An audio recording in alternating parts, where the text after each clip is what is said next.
love that. Thank you so much, James. Well, we're just going to continue with the testosterone fest.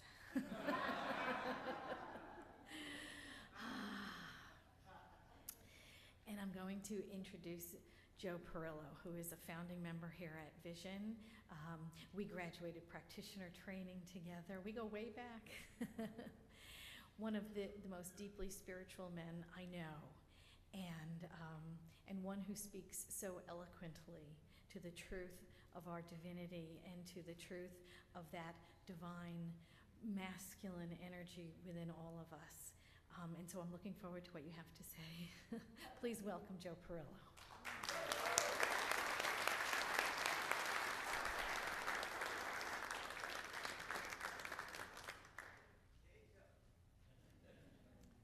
I was shocked when I heard AJ had graduated from high school, because when Patty and I first met each other, he was just like a little guy.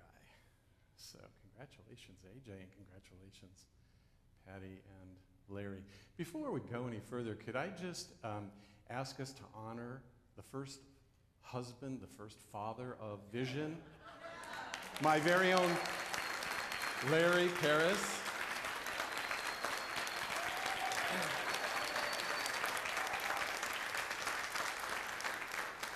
My very own paparazzo. He just takes pictures of all of us every week, week after week after week.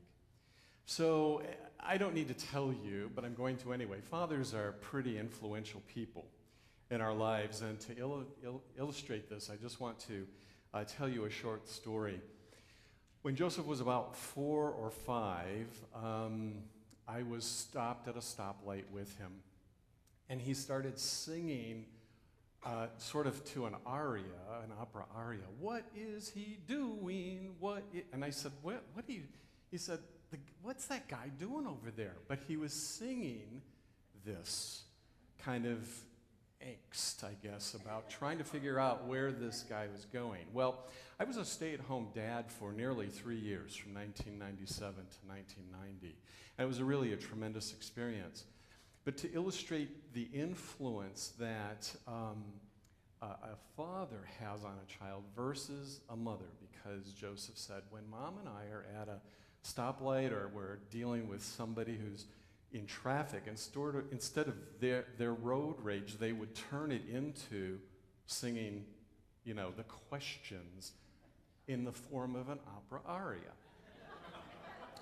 So really, from 4 months to almost 3 years, I stayed with Joseph during the day, made his food. We went grocery shopping. I would check the Vons, Albertsons, and Ralph's flyers, and how stupid, would go to all 3 stores in order to get the best deals, schlepping along this little kid, and everything. And now, we do Vons.com and just stay at home. I mean, what a difference. But, he was with me all day long. And then when Rosine would come home from work, I would take off and I would go to graduate school. So one day, when he was playing, and he was pretty he wasn't pre-verbal, he was very slowly verbal. So Mama go church, Daddy go work, that kind of thing. But I was cooking dinner, preparing dinner, and he was playing off to the side here. And anytime our car had an issue, I would say, oh no, we've got to take it to Rudy's. Rudy Lusty Volkswagen was where we would take our car. Great guy, great place. But I'd say, oh, got to go to Rudy's. So he's playing and I'm cooking, and I hear him playing with trucks and making the little boy truck noises, and then, God damn it, gotta go to Rudy's. That wasn't the kind of influence that I wanted to have on him. But instead of singing, gotta go to Rudy's, he knew in the presence of Dad what Dad would say and do. And he said it just the same way that I would say it. Well, thankfully, contrary to that influence, he really kind of grew up to be, a very nice man. He's very successful. We're really happy for him and very proud of him. But the Western concept of being a loving and supportive type, a father, is relatively new, because traditionally dads were the ones who would go to work, who would come home, be the disciplinarian. My dad was the disciplinarian. My mom would hold up everything until my dad got home, and then at the dinner table would say, "You won't believe the day I had," and it was this, that, and the other. And my brother, who was younger than I was quite smart relative to me at the time, because my mom would sit there, and I would sit here, and my dad there and there. Well, my dad couldn't reach across the table, but he could reach to here. So anyway, it's really my hope that before we finish this morning, we may have a greater understanding of what makes us tick, and particularly our fathers. But please know that every time I talk about our fathers, in light of today being Father's Day, I'm really referring to our mothers as well. Anything that we talk about today can really be applied to anyone in our lives. So, the stuckness that we can have, I really want us to be able to look at how we can overcome that and really recognize more easily our oneness with God. The quotations were wonderful today. James, your song was wonderful about the oneness. JP, your prayer, it's so wonderful, and none of us talk to each other, so the synchronicity of all of that. Really, we all hope and pray and dream for a life where we treasure each smile, because we really don't know if that's going to be the last smile that we ever see. Okay? We long and hope and dream for a life where we don't fear loss quite so much, because whatever we lose, we know it still lives within us and within our hearts. A life where compassion and understanding are more important than being right. Very challenging for us. And a life where each of us follows our own heart and soul's calling, because really in the end, that's the only thing that matters for each and every one of us. So are you with me? Let's see where we can go with this. So the idea of Father's Day was conceived a little over a century ago in 1910 in Spokane, Washington, by Sonora Dodd. She was at a Mother's Day church service listening to a Mother's Day sermon, and her mother had died. Her father was a Civil War veteran who ended up raising 6 children, and so she wanted to be able to honor him. Now, this was really unusual, 102 years ago. But she went to the mayor of Spokane and asked for a proclamation that there be a Sunday set aside to honor Father's Day, and that first one was June 19th, 1910. And it really wasn't until President Johnson in 1966 declared the 3rd Sunday of June that it became sort of official. That's kind of hard for me to believe, because 1966 doesn't seem so long ago. It is, but... and then it became public law when 6 years later President Nixon signed it into law. So 1972 is when Father's Day became official law. And of course, we've been celebrating, all of us in this room have celebrated Father's Day since we were little kids because of that. So how many fathers do you think there are in the United States? The survey of income says 70.1 million men in the United States are fathers. And of those 70.1 million, 154,000 were stay-at-home dads in 2010. Now, I was a stay-at-home dad in 1990, so there were a lot. I felt a little out of place going to Mommy and Me classes, but I went anyway. It's just, that's just a phenomenal number, and this is a Western concept. So mostly Canadians, Americans, and British, the UK. That's where most of the the stay-at-home dads are. These 154,000 dads were stay-at-home dads for longer than a year, to 287,000 children. So again, there's that influence. But many studies in the past have shown that father's involvement, and this is probably no surprise to any of us, but a father's involvement can really improve the well-being of a child. And newer research finds that becoming a father affects the men also. New fathers exhibit hormonal changes and in turn alter their behavior, which suggests to me that having children influences men in far-reaching ways that we don't really think about. We think about the influence that we as fathers or our parents have on us, but the other way around. We hear a lot about maternal instinct, but this speaks to a paternal instinct that we don't really talk about too much. 2 recent studies found that in fathers, after they become first-time fathers, their testosterone level drops than before they were fathers. That's out of Eugene, Oregon. But a 3rd study in Switzerland found that the levels dropped, but so did risk-taking. Now, I've never been one to think about jumping out of an airplane or breathing underwater. I mean, God made fish to do that. Even whales and porpoise, the mammals of the ocean, are smart enough to come up to the surface to breathe. So I've never been a huge risk taker, but I'm certainly not ever going to be one now. But I just found that interesting too, as I was kind of researching how I was going to go with this today. Let me ask you a question, and you don't have to answer this, but as you think of your fathers, what are the memories that you carry with you? Are they fond memories where your dad was a loving, nurturing type, who was there, who did what he needed to do to support his family, and then was at home and spent time with you? Or is it not so fond, or somewhere along that continuum? For a moment, I'd like to ask anyone who's in the room who's 35 years or younger to stand up.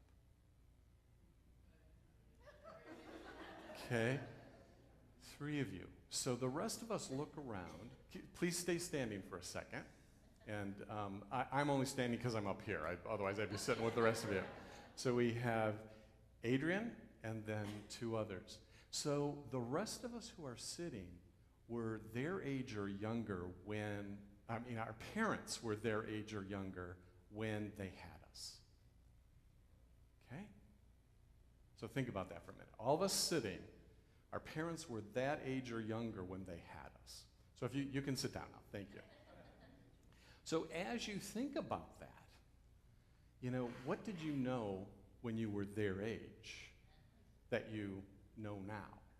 Or what do you know now that you didn't know then? Okay?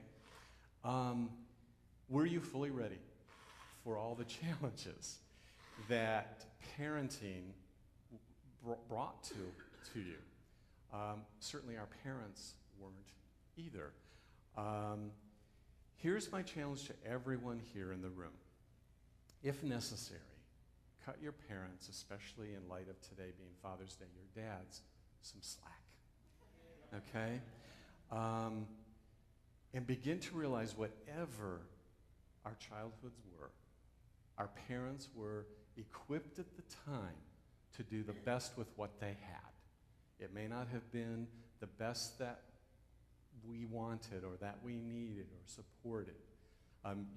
When Mark said that James sings like the fathers, I forget exactly how he said it. I thought, well, my dad had a voice like that, but he didn't use it for singing. It was a really powerful, booming voice, but it was one to make sure that I did what I was supposed to do. An interesting book, Longing for Dad, Father Loss and Its Impact by Beth Erickson, it really explores unresolved loss and offers exercises that will help you be at peace in our relationships or your relationship with your dad, if that's really something that you desire. When we're denied meaningful contact with our fathers, either physically or emotionally, something develops within us called father hunger. Could be mother hunger as well, but it emerges in the child's psyche. That's why when we hear that, the first 7 years of life are so influential in that child's life. If left unfulfilled, this father hunger can manifest and grow up with us into so many different things. Workaholism, addiction, promiscuity, angry or violent behavior, all kinds of addictions, a lack of intimate relationships, okay? But what she says is that as human beings, even in the worst of familial circumstances, there is an innate something within us. Those of us sitting here might say our God life, okay, our Godness. We're really able to rise up and provide what is needed to support one another. Now, about 11 years ago, my dad had pancreatic cancer, and it was really only discovered because it was Father's Day. Rosine had said, my dad had been diagnosed in February with prostate cancer, and she said, we really don't know how much longer any of our parents are going to be with us. So I would encourage you, and I fully support you, if you and Joseph want to go back and see your dad for Father's Day every year, go ahead and do that. So we did. And then Joseph stayed behind and spent time with my family. And then on a phone call a couple of weeks later, Joseph said, Papa's really yellow. And I said, yellow? Let me talk to Nana. And yeah, he's yellow, and the doctor said that it's probably the medication he's taking for his prostate cancer and everything. And I said, that just doesn't sound right. And it's wonderful being married to a medical professional who can say, it doesn't sound right. Well, it turned out that he also had pancreatic cancer, and the tumor was pressing on the bile duct and closing it, so he became jaundiced. That's how we discovered it. Go forward a couple of months later, and I'm back there with my mother and my brother and my father at Mayo Clinic in Rochester, Minnesota, getting lots of tests and everything. And the doctors inserted a stent in the bile duct so that he could relieve the pressure and not get jaundiced. I mean, the cancer was incurable. But it required a few days worth of draining the bile bag and flushing out the system and everything. Well, my mother was deathly afraid, no pun intended, that she was going to kill my dad, so she didn't want to do that. My brother, whom I always felt growing up, my dad favored over me, didn't want to do it because he used the Italian word for it's just disgusting. It's like, ugh.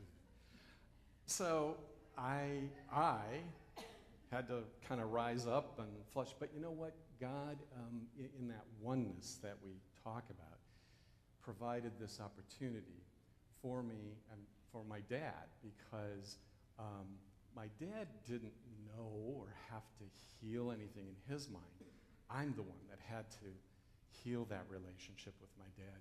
It gave us time alone while I was doing something very intimate to heal with him and to talk about what he meant as a father, and not needing to go into all of those times. Isn't it interesting that, you favored Michael over me, and here I am. That wasn't necessary. It was that sacred intimacy, that only that moment could have provided for us, to the point where, my dad and I had wonderful conversations throughout the next 6 months until he died.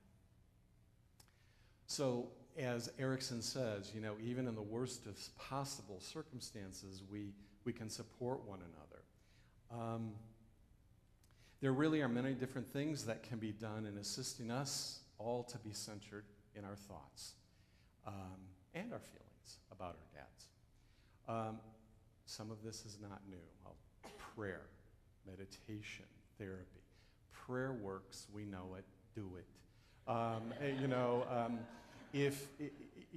we teach, of course, a 5-step affirmative prayer here called a treatment. But God listens to us even if we don't get it right, if we don't do it the right way. So you don't have to do that. But if you want, have others pray for you.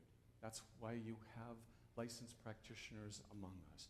Meditation really helps us to center ourselves. And you don't have to have cross-leg cramps or butt aches, to meditate. You really don't. It doesn't require 45 minutes to 60 minutes of oming on a daily basis. You can do a 1-minute meditation. I can't tell you the number of times at work or during my day, sometimes even at home, sorry, Rosine, I'll walk into the other room and I'll just go, I'm really pulling God back in, Not that I need to, because God never leaves there, but in my mind, I'm like clearing my mind. It just takes a minute. That's a meditation, a walk. So meditate if you can. That's a nice thing. And therapy can assist us in bringing it all together and support us really in revealing our inner greatness. That is a commercial for therapy, but it's really true. Sometimes we do need someone outside of ourselves to help us. Sometimes it is difficult to remember our godness. But there are some other tools that we can use to support ourselves. These aren't the end-all, but create a safe container around you, some structure. When we know what we're supposed to be doing, it's one reason why I have a hard time kind of veering off, because I know structure helps me. Last weekend, I was at Camp Marston in Julian. The work that I do with San Diego Hospice every year brings me to assisting in having a grief camp for about 120 children ages 6 to 17.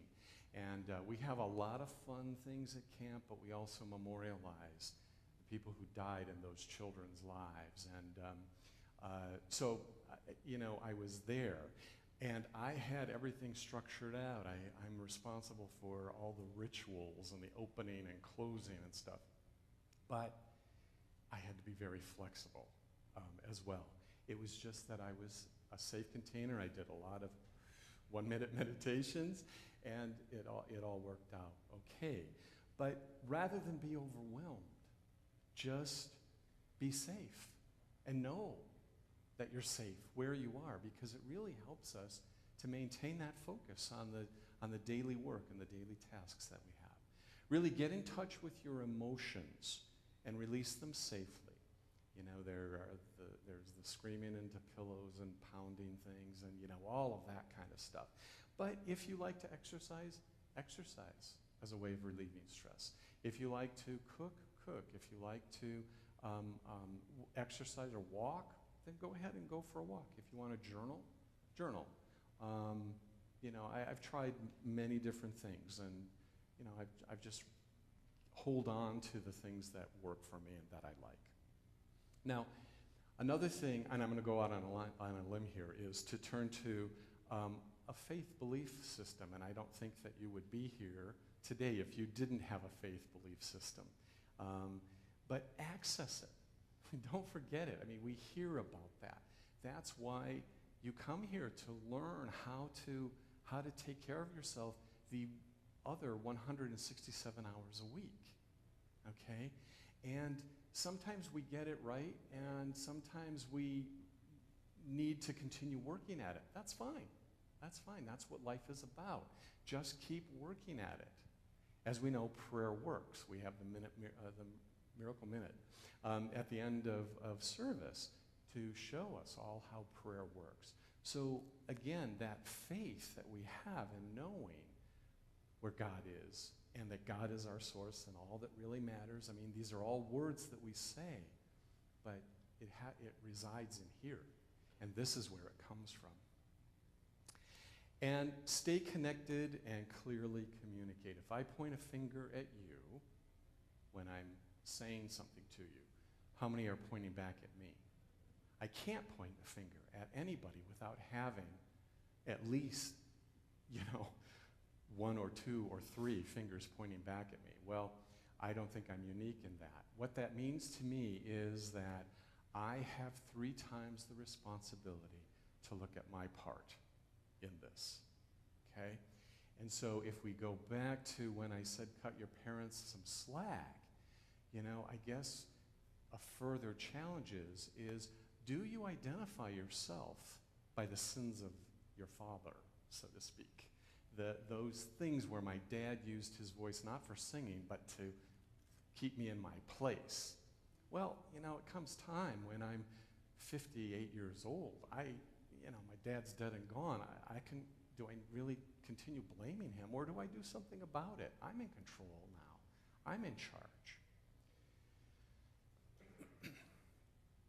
Ask and receive nurturance and support by learning to communicate your needs and what it is that you want.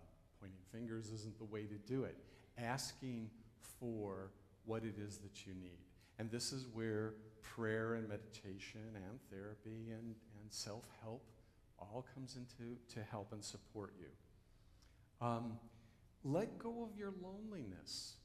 And you don't have to live alone to feel alone. We know that.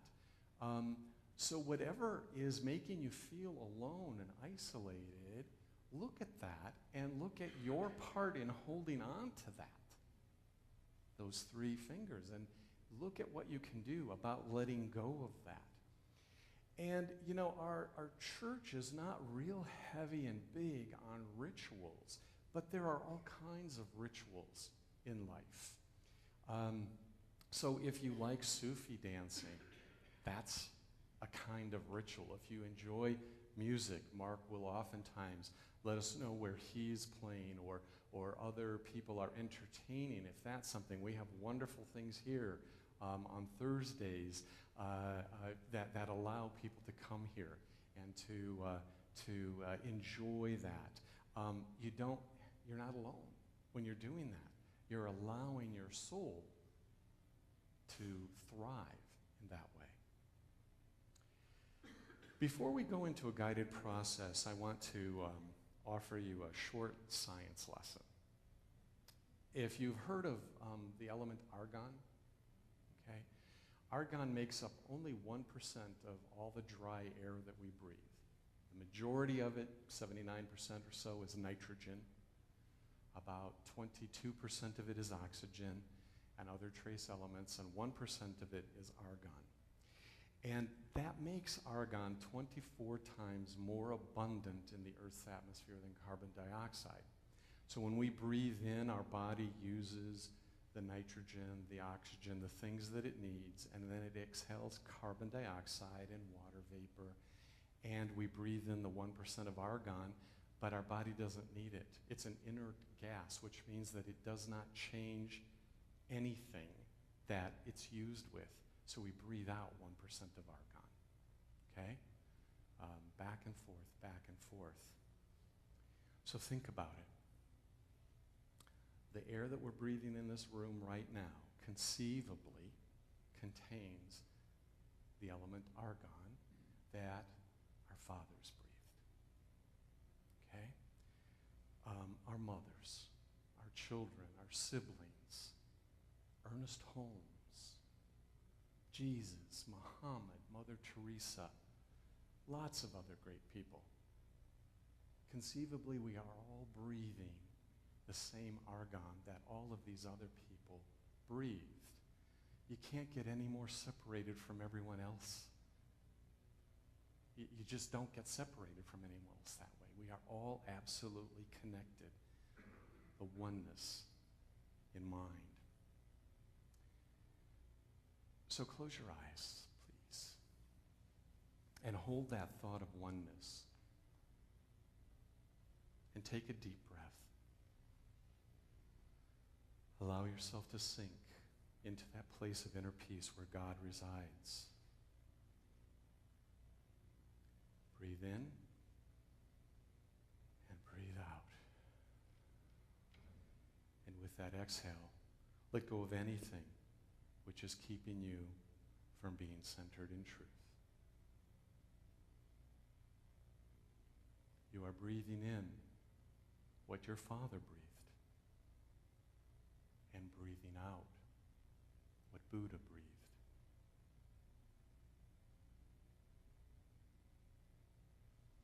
Falling deeper into a state of relaxation where all is well. Nothing stands between you and God. Breathe in and breathe out. See yourself perfectly safe and alone. And you are in the middle of the ocean. You may be fully immersed in the water, but perfectly safe. Or completely dry and floating in a small boat, or on a raft, or a log.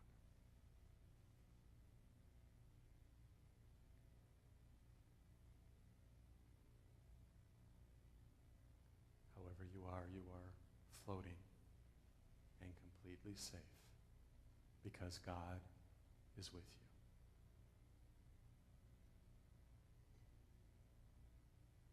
God is the ocean.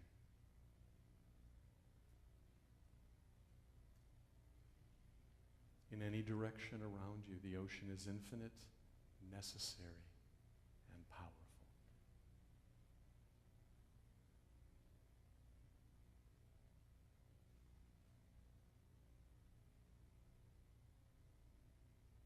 Notice that powerful, peaceful feeling as you realize God is all there is.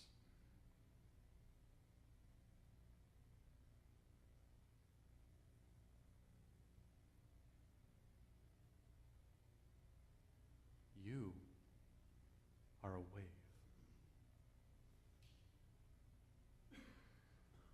A part of God that is an individualized expression of all that God is.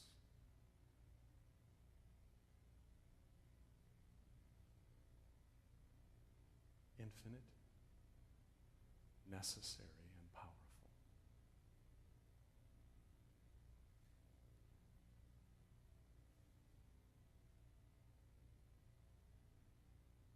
As a wave of God, you are sometimes gentle, and sometimes you roar.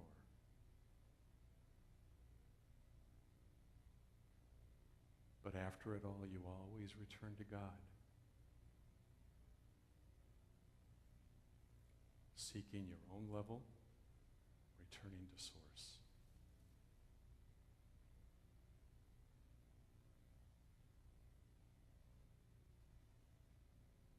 God is the ocean and you are the wave.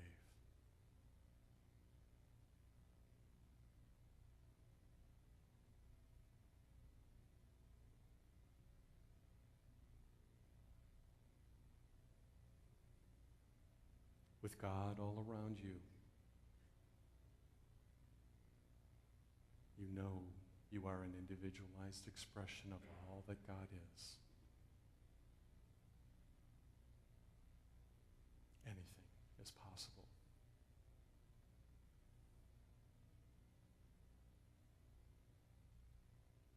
Compassion, love, understanding, forgiveness.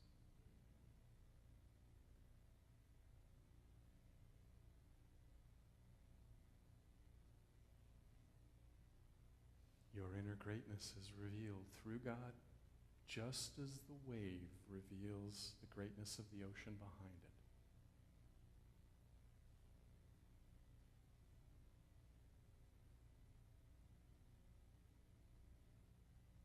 The ocean is a healing source, and therefore you are healed and whole and complete and perfect.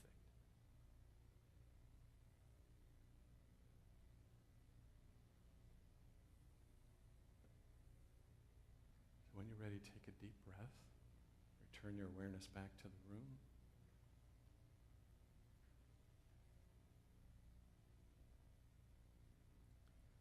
The Maori, the native people of New Zealand, have an ancient proverb which states, "Turn your face to the sun and the shadows fall behind you."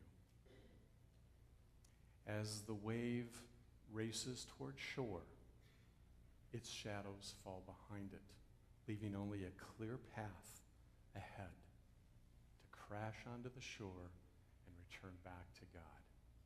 The same is true for all of us. The wave is always there. Catch it